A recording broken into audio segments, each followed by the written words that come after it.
Weh. Katanya Indonesia bakal ketemu Iran deh di Piala Asia. Kalau Iran sih setahu aku menang terus lawan tim ASEAN. Semoga Indo menang deh. Iya, aku baca Iran memang tim kuat di Asia, tapi Indonesia juga punya sejarah yang menjanjikan loh sekarang. Hmm. Benar, dari data historis Iran sering menang loh tim ASEAN, terutama perkembangan sepak bola di Indonesia, apalagi saat Piala Dunia dikatakan kita banyak belajar dan berkembang. Emang ASEAN tuh negaranya apa aja sih kok kayaknya kalah terus sama negara lain? Loh Nisa, emang kamu nggak tahu? ASEAN itu termasuk organisasi terkenal loh sekarang. Buat tugas dari kelasnya menarik ya. Emangnya aku sekelompok sama kalian? Oh iya, kemarin Audrey yang sekelompok sama kita. Emang tugasnya apa sih? Ini loh tugasnya. ASEAN atau Association of Southeast Asian Nations didirikan pada tanggal 8 Agustus 1967 di Bangkok, Thailand, oleh 5 negara pendiri yaitu Indonesia, Malaysia, Filipina, Thailand, dan Singapura. Latar belakang didirikannya ASEAN didasarkan kepada kebutuhan negara-negara Asia Tenggara. Pada saat itu, negara-negara Asia Tenggara dihadapi oleh berbagai macam ancaman seperti ketegangan ideologi antara blok Barat dan Timur, serta ancaman komunisme. Seiring berjalannya waktu, ASEAN terus berkembang dengan masuknya Brunei Darussalam, Laos, Myanmar, Vietnam, dan Kamboja ke dalam organisasi ini. Selain itu, ASEAN juga meluncurkan inovasi penting seperti AFTA dan MEA. Tujuan utama didirikannya organisasi ini tercantum dalam Deklarasi Bangkok. Secara garis besar, ASEAN didirikan untuk mempercepat pertumbuhan ekonomi, kemajuan sosial, dan perkembangan kebudayaan di kawasan Asia Tenggara. Selain itu, organisasi ini juga dibentuk untuk meningkatkan perdamaian dan kestabilan regional.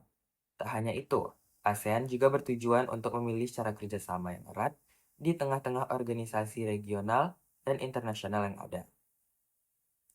Tujuan lainnya adalah untuk meningkatkan kerjasama untuk memajukan pendidikan, latihan, dan penelitian di kawasan Asia Tenggara. Selanjutnya ada tantangan organisasi ASEAN. Yang pertama ada masalah Sabah antara negara Malaysia dan Filipina. Sabah merupakan wilayah Borneo, Kalimantan Utara yang menjadi sengketa antara Malaysia dan Filipina. Filipina mengklaim bahwa wilayah Sabah merupakan bagian dari Kesultanan Sulu. Namun, Malaysia menganggap bahwa bagian itu merupakan bagian sah dari mereka sejak Federasi Malaysia pada tahun 1963. Yang kedua ada kasus hukuman mati marinir Indonesia di Singapura.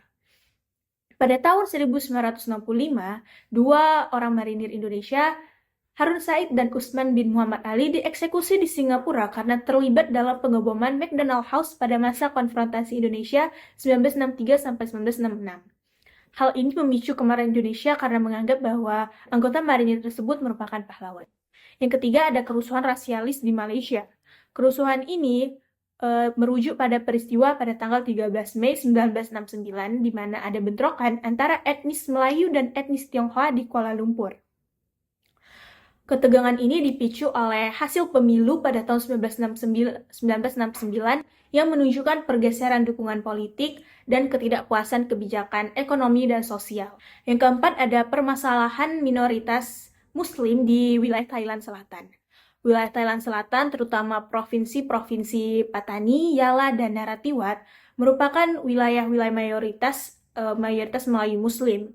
Namun mereka merasa terpinggirkan karena pemerintah pusat bermayoritas agama Buddha. Hal ini menimbulkan gerakan separatisme dan konflik bersenjata sejak lama. Dan juga ASEAN memberi banyak dampak positif bagi negara-negara anggotanya dalam berbagai bidang seperti bidang pendidikan, bidang sosial budaya, dan juga bidang ekonomi. Dalam bidang ekonomi, ASEAN juga turut serta dalam mengembangkan sektor pariwisata bagi negara-negara anggotanya yang dapat membuat negara-negara anggotanya memiliki banyak pendapatan dari bidang pariwisata. Dan juga dalam bidang pendidikan, ASEAN melakukan kerjasama dalam memberikan banyak scholarship atau beasiswa bagi pelajar-pelajar yang berprestasi di negara-negara anggotanya.